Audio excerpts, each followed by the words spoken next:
Good to see everybody. We're continuing the book of Ezra. So the kind of last thing we saw was the end of chapter 6 when they finished building the second temple.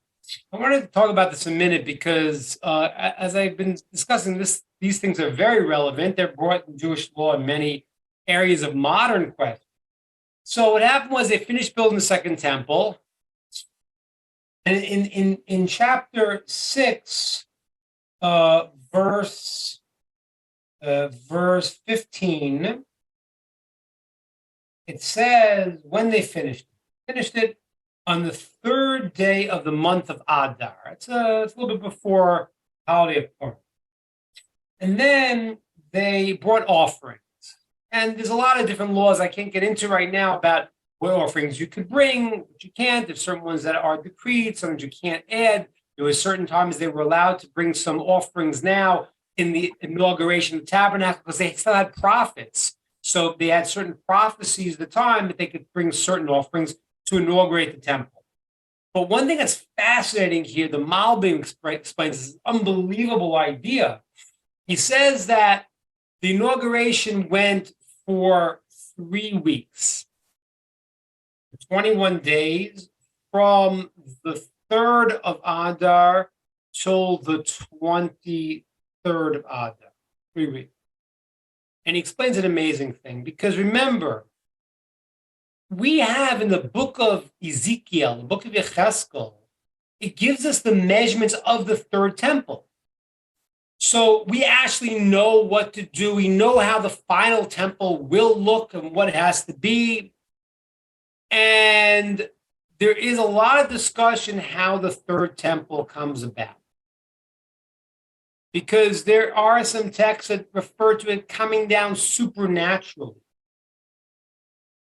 which can mean it comes down totally miraculously, or as some people might understand it, it happens in through people, but happens in a very supernatural way.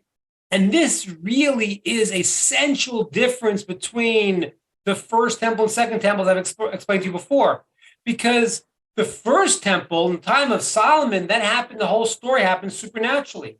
Jews came into the land of Israel with the story of Joshua, and it was miraculous in many ways how they took over the land and the things that happened there.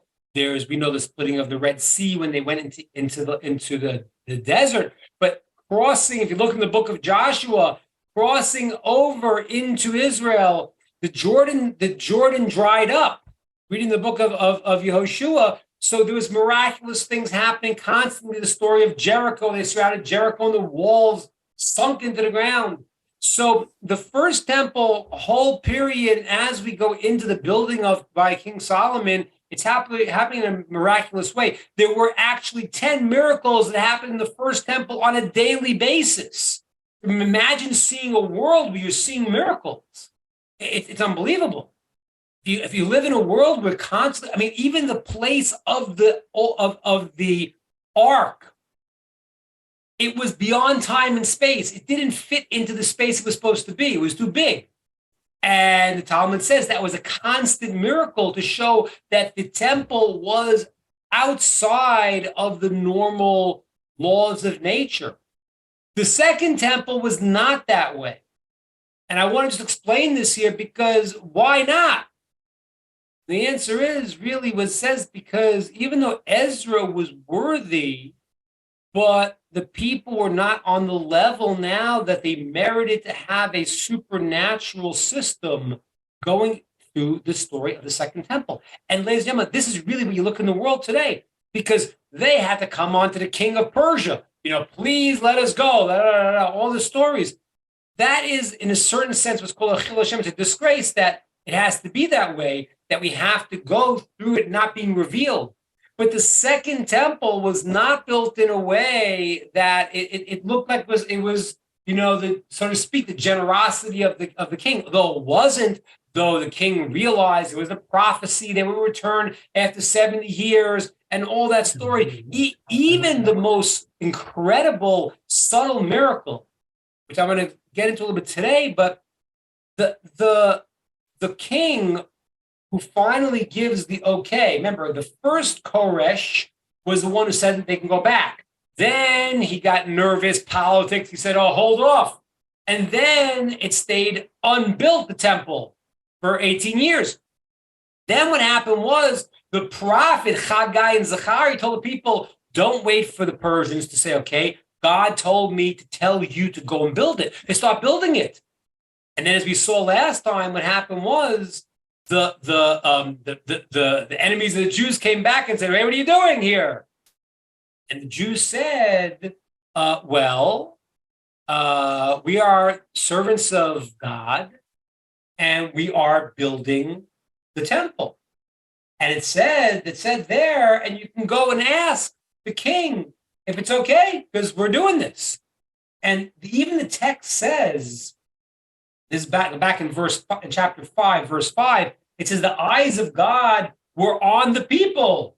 And God, in other words, this is now happening as a hidden miracle, because beforehand they stopped the Jews and they got the king to stop it also. Here, the Jews said, we're building it. The prophets told them to build it. And this is who we are. We're the servants of God who created heavens and earth. And if you don't believe us, go ask the king. And when they asked the king said, yeah, he found the original document that Koresh had written. And he said, build it. But it means that it was happening in a more natural way with these miracles. So the second temple is built in a more natural way. So the Malbim is an amazing thing here. He says that what happened was when they inaugurated the temple, the second temple, on the third day of Adar, they had a tradition, they knew the third temple would be inaugurated on the 23rd of Adar, 20 days, 21 days if you count the day itself. And so therefore, they kept the process of the inauguration going because they were hoping they would merit and it would become the third temple. And how that would look, I don't know. How the third temple would then be some sort of supernatural way coming down and combine with their own efforts, I don't know how that would look.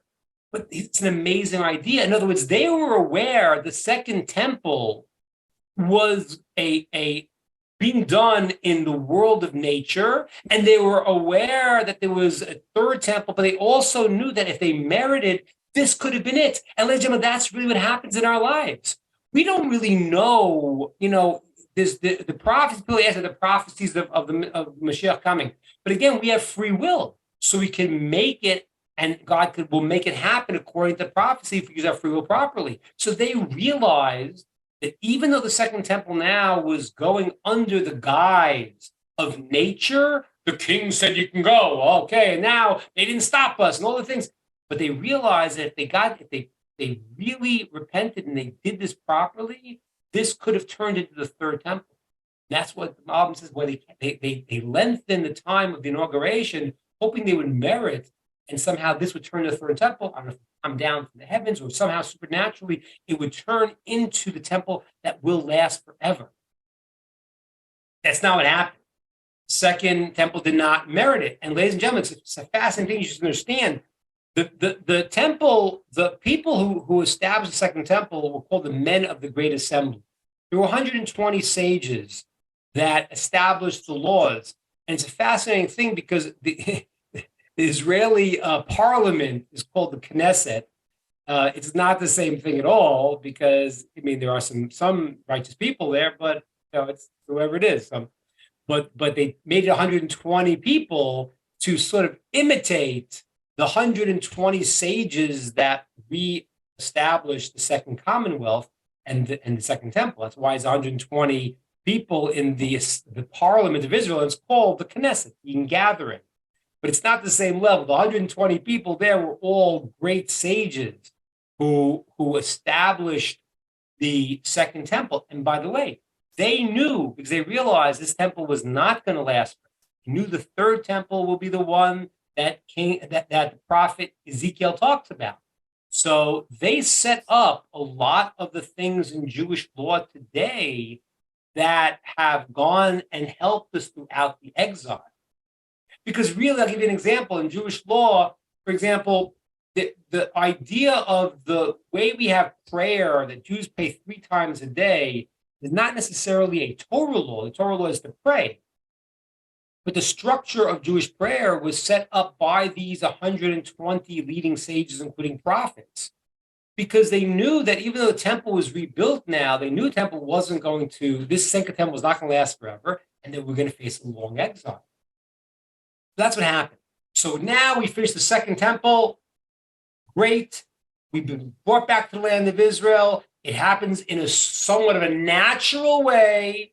And they're hoping it's going to turn to the third temple. They did not merit that. And what happened was the leaders, the sages of the period of time really knew this temple was eventually going to be destroyed and will be the third temple will be later, as was the design of Ezekiel. Chesed describes in prophet exactly what the third temple will look like, and that will be in the future. And this was a period of transition where the second temple lasted for 420 years, but it was eventually destroyed, and the Jews went into this long exile. Which, ladies and gentlemen, it's like funny because it's all of my life, it's all of your lives. Hopefully the Mashiach will come today. But what happened was the first exile was only 70 years, which was a long time. So we had the temple exile for 70 years. This last exile, as in the book of Daniel talks about, is the long exile, the exile of Rome. And this is one that's been going for very long. And when this is finally done, that will be the ultimate time. And that will be the third temple, which will last forever.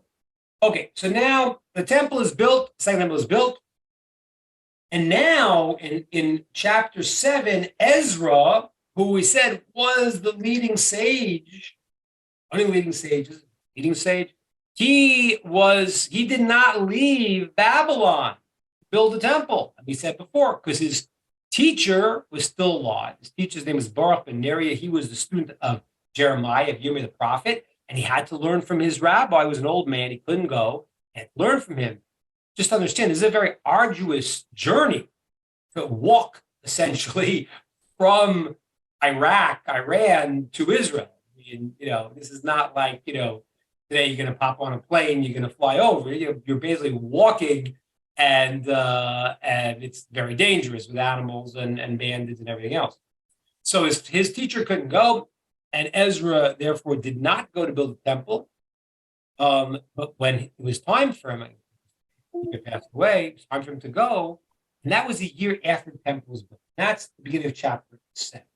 So in the beginning of chapter 7, Ezra is ready to go, and he goes to the king of Persia, Darius, who, as I said to you, another hidden miracle. I mean, according to most understandings, he is the son of Achashverosh and Esther, which means he's Jewish. Imagine that. It's like the politics that must have been going on. Hey, why is he letting the Jews go back? Self-Jewish. So that's an incredible thing. So now Ezra goes to Darius and says, I want to go back to the land of Israel and strengthen it. Ezra, the beginning of chapter 7, he gives his genealogy, traces himself back to Aaron. He was a Kohen from Aaron. And that's what Ezra was doing a lot. He's throughout the book of Ezra, he is clarifying the genealogy. Anyone intermingled, we didn't know if they were Jewish or they were Kohanim. He was making sure as they returned to Zion that everything was going to be done properly. So he asked the king about going back, and the king gives him a free hand. And the king basically sends money, support, tells Ezra, he writes for him that he can show his letter to anyone. They won't pay taxes in Transjordan. They go over to the land of Israel. They'll be protected. Everyone should give them things, give them offerings, give them gold and silver to bring to the temple of God. So Darius, the king, gets very into Ezra going and establishing the temple and beautifying it and glorifying it. Not only that, this is crucial now. He tells that Ezra should go And read to you here. You should go check on the Jewish people in Jerusalem and then make sure they are keeping the religion of the Torah properly. So the king is not just interested in the temple, he's interested in knowing Ezra is the great sage, and he wants Ezra to strengthen their commitment to the Torah and to God. Okay, Ezra then gets the people together. Okay, and after the king writes him this incredible support, he thanks God in the end of chapter 7 that he put in the king's heart to do this, to glorify the temple in Jerusalem. He recognizes it's from God. It's not, it's not just it's a nice king. He recognizes it. Okay. Now he gathers the people. And then in chapter 8, he lists all the people. We have to know who they are. Can they do the service? After he gathers them, he sees he's missing the Levites. Levites he needs. Levites were part of the temple. He sends a message to Edo, who was a important person, to send him some Levites that he needs, and he gets these wise Levites who will go with him on this journey from Persia to Babylon, Persia area, to the land of Israel. Now, in chapter 8, verse 21, he calls for a fast. Why does he call for a fast? That God should provide a straight path for them to be able to get to the land of Israel safely. And verse 22 is amazing. He says, chapter 8, verse 22, he boasted, I was embarrassed to ask the king for protection. Why is he embarrassed to ask the king for protection? I told the king, explained to the king, that the hand of God, God protects all of those that are righteous.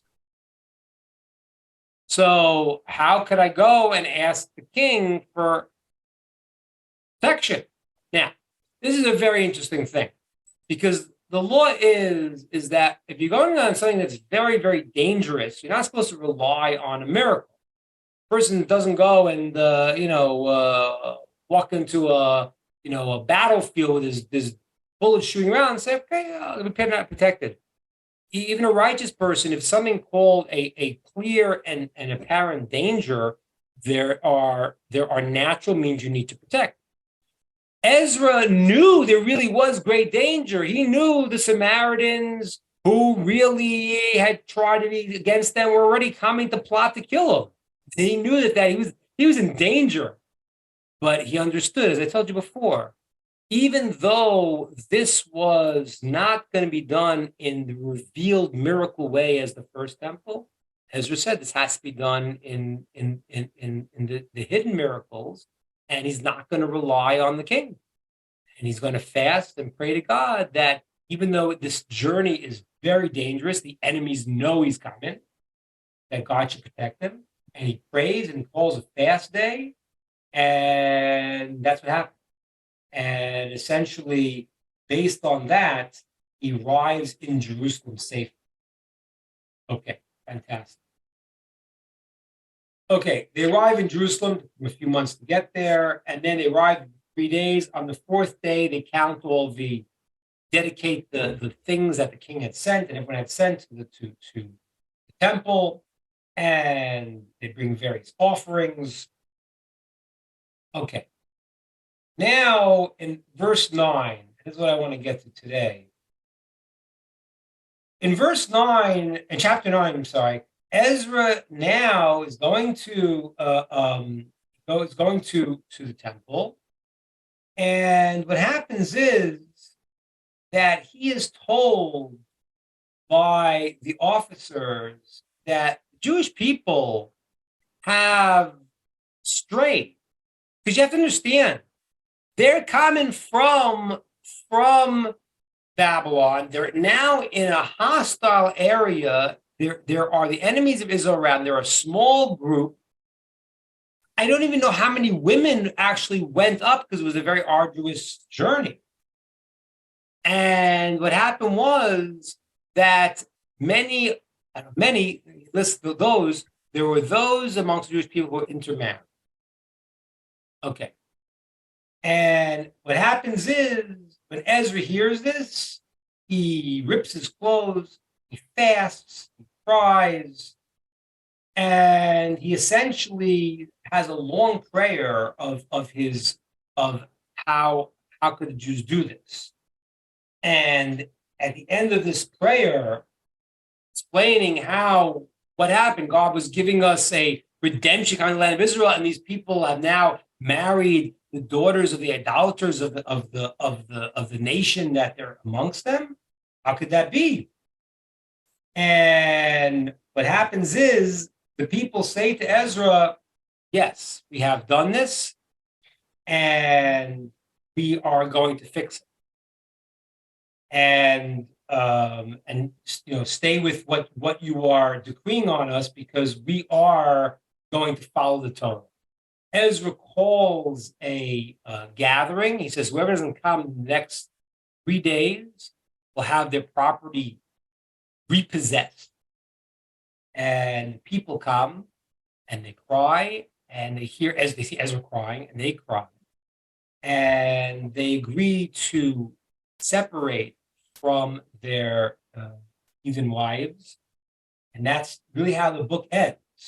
That essentially the people agree to this, and that's what happened. It takes them a little time. It says it takes a little bit of time to get this done, and they give a date by the 1st of Nisan. A few months later, it has to be done, and it is done. And in the end, the people all reaffirm their commitment to God.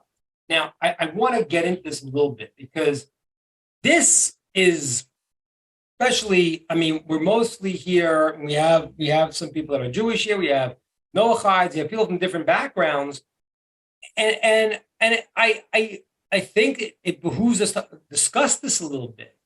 But why can the Jews not marry anyone who's not Jewish?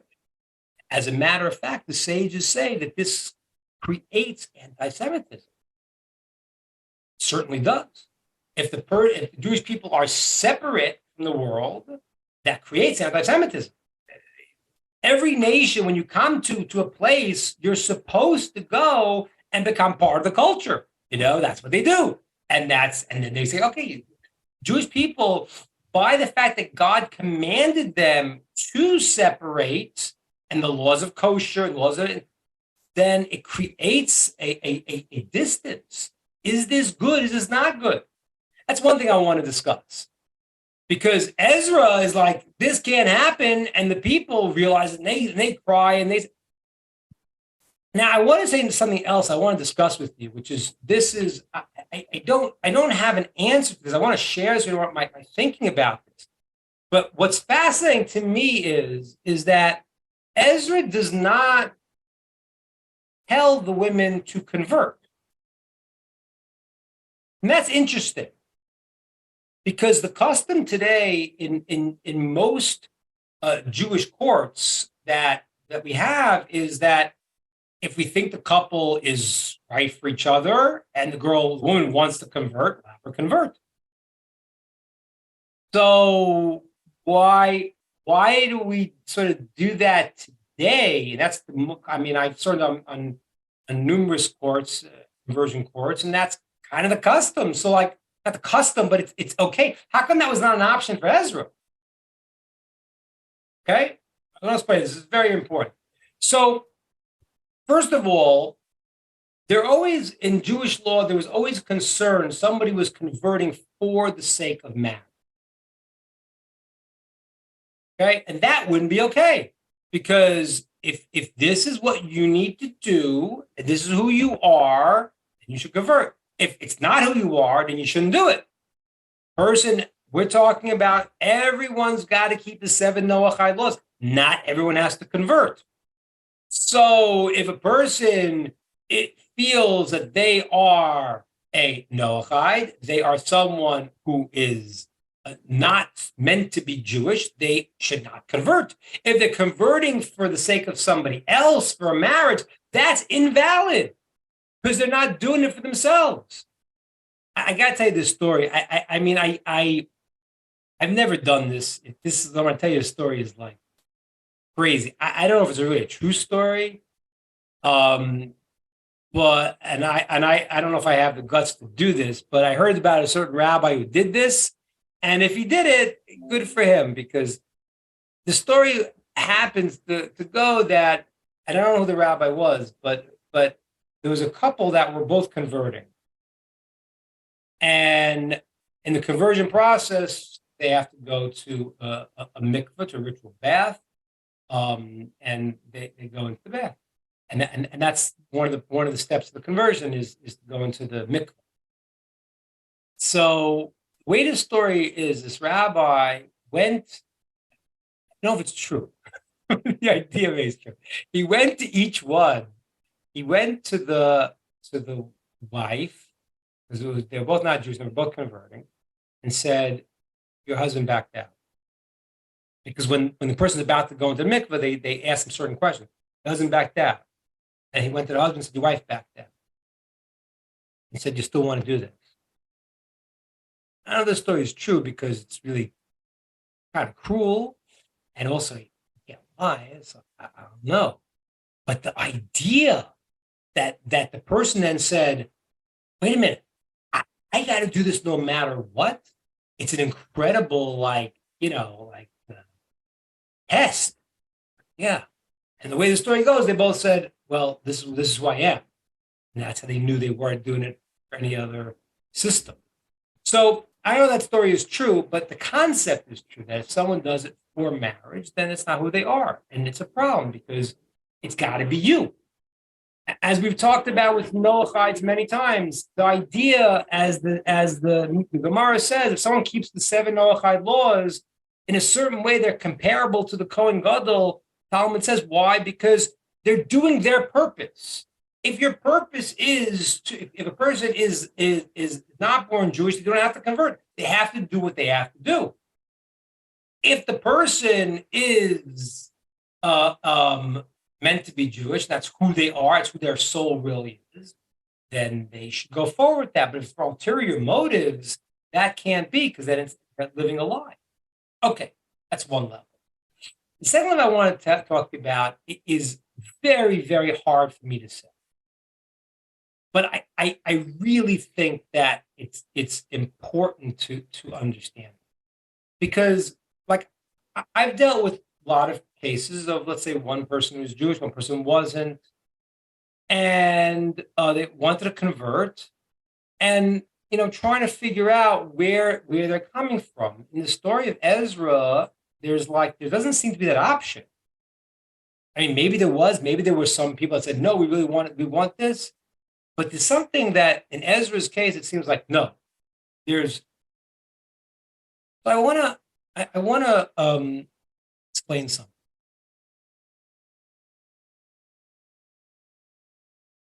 And it's difficult because the root of anti-Semitism really is the idea of a chosen people in itself creates the idea of anti-Semitism. And I'll prove it to you. Because it says that Joseph had brothers. The brothers were very righteous, but they felt that the father chose Joseph over them. And that created them in a very negative feeling. So when you see people that are Jew haters, the root of that is wait a minute, what does that mean that the chosen people are? What does that mean? And this is important to say because being a righteous Noachide has two components to it. One is the component of doing the mitzvah, and the second is to attach to the Jewish people. So I got to explain this because we live in a world today that many Jews don't know what it is like to be Jews. And even the great sages of today are not the same thing as the great sages as the past generation. We have a concept in the Torah The further we get away from Mount Sinai, every generation gets lower. I heard from my rabbi once, he said, you will never understand the generation that I saw, the sage that I saw. And same thing goes afterwards. They had there was it's kind of a joke that they had this story, but there was a story about a Jewish guy on the plane, and he was sitting next to another person who wasn't Jewish, and it was an old man. The Jewish guy was an old man. They're both older fellows, and the grandson of the Jewish guy was on the plane, and the grandson came over to the grandfather and was treating him. He was treating him with tremendous respect. Like, wow, which is the way it's supposed to be. So this other guy wasn't Jewish, was sitting next to him, and he was like taken aback because like he felt his grandkids were like, hey, you don't know how to go on the computer. What's He said, I don't understand. How come they honor you so much? He said like this. This is the way the story goes. He says to them, listen, we believe that we come from Isaac and Jacob, back to the giving of Torah, Mount Sinai, Moshe. So every generation and 2 generations back is closer to that moment of giving the Torah to Moses. You, sir, believe you come from a monkey. So every generation back, you're going close to a monkey. Now, it's a very harsh thing, but you don't want to believe in a concept that, we were there. No, a person wants to understand that they have a certain greatness in them, whether they're Jewish or not Jewish, and they have to understand that that greatness is not going back to a monkey. So what happens is that in every generation, the generations get lower and lower and lower. But the reality is that when God took the Jewish people out of Egypt, and you just read the story there, that God gave a Torah to Moshe. Moshe doesn't eat for 40 days and 40 nights. He sees the future. When it's time for him to die, he goes and dies. But just it says in the text, it says, God said to Moshe, okay, go die. It was up to him. So we have people in the past who were prophets. There were over 1 million prophets in the Jewish world. Understand this. Even though the Torah talks about a certain number, that's the prophecies that were for generations, but there were over 1 million prophets. There were schools of prophecy. So what happened was when God took the Jewish people out, he gave them an assignment that was supposed to and is transformative in what they were supposed to be. I'm not saying I'm that, and I'm not saying, but that was the objective. And the fact that there were millions of prophets and people who were eating the manna from the heavens and who could see the future and the past. And that was what God's job was for the Jewish people. And I think that's what happened with Ezra. Ezra said, wait a minute, this is a couple thousand years ago. We were so close to the temple 70 years ago. We had these miracles that we were seeing, that the whole nation was elevated, and you forgot who you are? I don't understand. How could you forget who you are? If the women they married were genuine converts, they would have converted because they said, listen, look at the miracles that are happening to your people. But they weren't. They were people who were people in the land. And there's a famous Hasidic story. It goes, I think I've shared with you once. It's a famous story of Rabbi Nachman. He says that one time there was a king who his son lost his mind, and he thought he was a turkey, and he was underneath the table like a turkey. And they brought psychologists in, they brought the philosophers, brought everyone to try to get the kid to stop being a turkey. But the kid wouldn't. He's a turkey. He was on the table. He took his clothes off and under the table, So they didn't know what to do. So they brought the rabbi. So the story is the rabbi goes, says, okay, I'll go on the table too. Goes on the table. The kid says, what are you doing here? I'm also turkey. Really?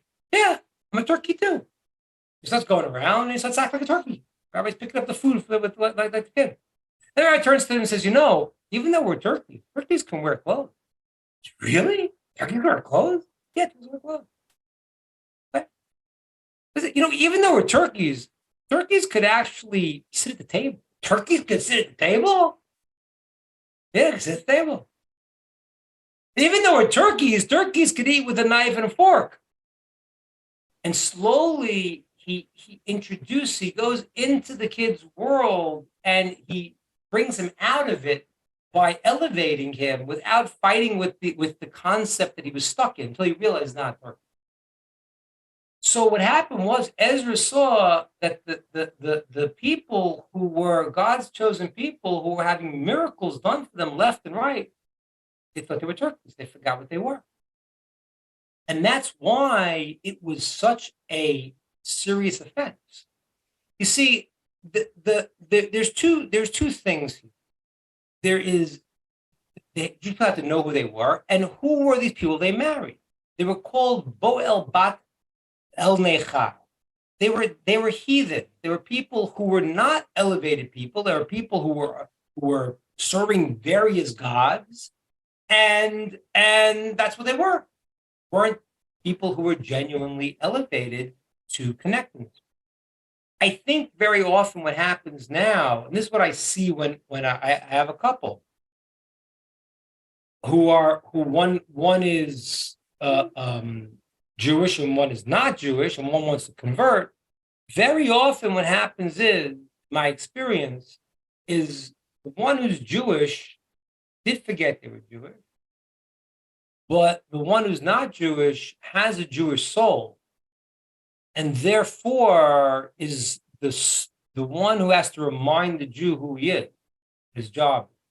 And that's what I found very often. That's why I think today the custom is to obviously check that they want to convert properly, but because that we're not living on the level that we were back in the time of Ezra, where there was supernatural things happening. So when that happens, so many Jewish people today forget who they are. They don't know what they are. And there are people amongst the nations who have a high soul, and they have to bring that person back. I've seen that many, many times. So what happened in the story of Ezra, and this is what I want to share with you, because reading the text, it sounds offensive. It sounds offensive. And you're married. So, but what I really want to share with you is because I don't want it to come across that individually, I myself, someone else saying, "Oh, I'm this." No, I'm a little rabbi, and I'm not claiming to be able to do any of the things that we talked about. But the role of the Jewish people is to be the ones to bring God in the world in a supernatural way.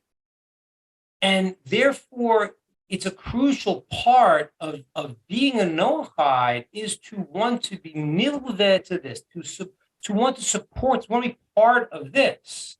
Again, it's very fair, meaning that if somebody wants to convert, they can convert. They don't have to convert. There is no requirement. And as we say, if somebody comes to me and says they want to convert, we try to dissuade them. We say, no, not born Jewish. We don't see a reason to do that. We see that there's a beauty you could bring out by keeping the 7 Noachide laws. That's true. And that's why there's no obligation to. But I do think it's important to understand that the Jewish people were not supposed to be just, okay, these guys do this. No, Jewish people were supposed to be, and eventually supposed to be, the conduit that God is using to bring out a supernatural system in the world, where it's very, very clear that there are people who were eating manna, people who are prophets, people are doing that. And if a person is a Noahide, in addition to keeping the laws that are intrinsic to their own self, it's important to want to be part of that process, even if that's not the role that any individual takes. And that's what I think happened with Ezra. I think in the time of Ezra, what happened was he said, listen, we were doing supernatural things very, very, very recently. And how is it that, like you don't understand that you have this specific mission?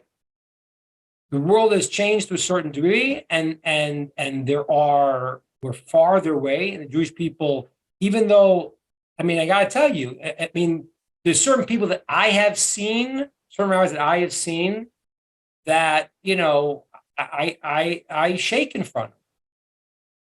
They're not really on the internet. You can't find them, but there are, and compared to the generation before, they would shake in front of those, and compared to the generation before, they would shake in front of those.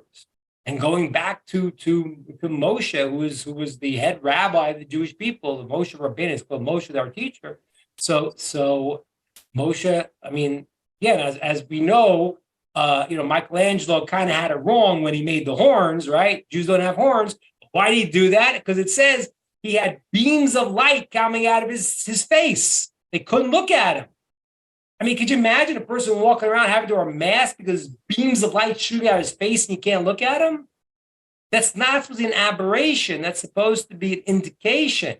So I'm trying to explain here. It's like what happened was at Mount Sinai was when God spoke to the Jewish people, they heard the first commandments and they couldn't handle it anymore. And then at a certain point, they heard God speaking to Moshe. So through Moshe, they couldn't maintain the level of hearing God's voice without dying, literally dying. And what happened was they had to hear it through Moshe, but Moshe was the ability to be the leader, but to be the leader amongst the people. He wasn't out of it; he was amongst it. He was elevating the people, and the people had to be on that to stride that supernatural level. And that's something that Bezrat Hashem, God willing, where the world goes towards. And I think this is really important because I know we learned the book of Ezra, and I didn't want to hide around the idea that he says it and it seems to be insulting. It's not meant to be insulting. But I think it's important for Jews to understand what they're supposed to be, and even for everyone to understand that. Again, I'm not saying that I could do it. But it's supposed to be that it's supposed to be a nation that when God took them out, by giving them this responsibility, they were transcending the normal rules of nature. And if a prophecy was supposed to be a very real thing, and this is where the world goes. In the book of Ezekiel, it says that after the Mashiach comes, the Mashiach's Torah, the Jews will come to another prophetic level.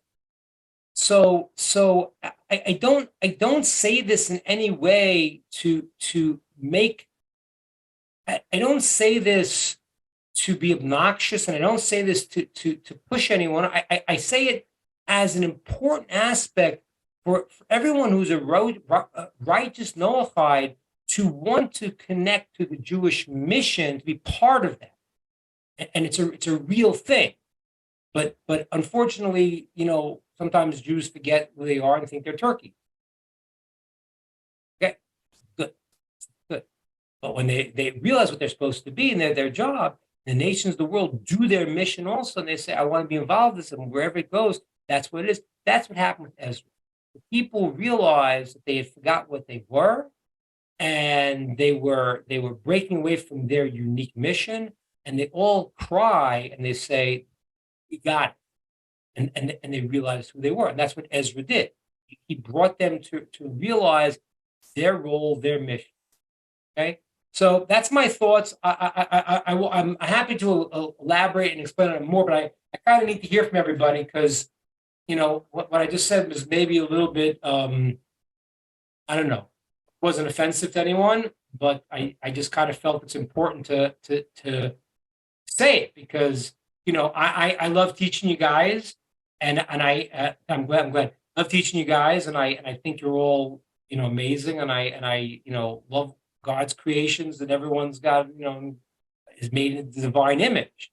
I don't want that to be misunderstood, but there is a requirement for the Jewish people, and it's a very fascinating requirement because sages talk about it that we are set up for anti-Semitism in that sense because by saying oh, I can't eat your food, that creates a distance. It literally does, and it's not unintentional of God's part. But the point is that there are two kinds of responses to that. The response of the evil people is let's get these people because I hate them. The response of the righteous people is saying, well, I want to be connected to them. I want to be part of them. And in whatever way that is. Doesn't mean need conversion. A person can. No. I mean, it's like a funny thing. I always tell people, in that sense, Torah is the most accepting. In other religions, if you don't believe, if you don't become, a Christian or a Muslim, you're going to hell. That's not what we say at all. We say that every single person can have a portion in the world to come if they act righteously. There is no such thing as, by the way, the whole term Judaism is misnomer.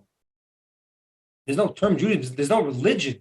There is one God who told all of his people to act righteously.